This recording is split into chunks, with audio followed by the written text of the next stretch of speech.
how to fix iCloud email not receiving emails.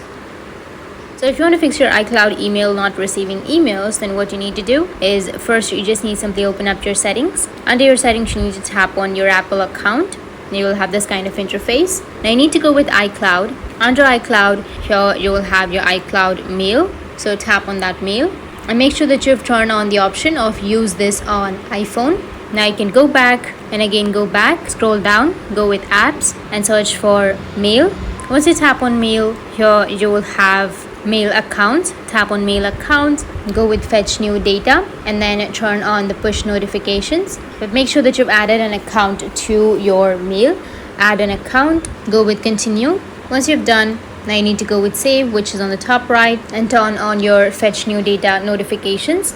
And after turning on your notifications, your problem will be fixed. That's it. And if you have any questions, feel free to comment below. Thanks for watching.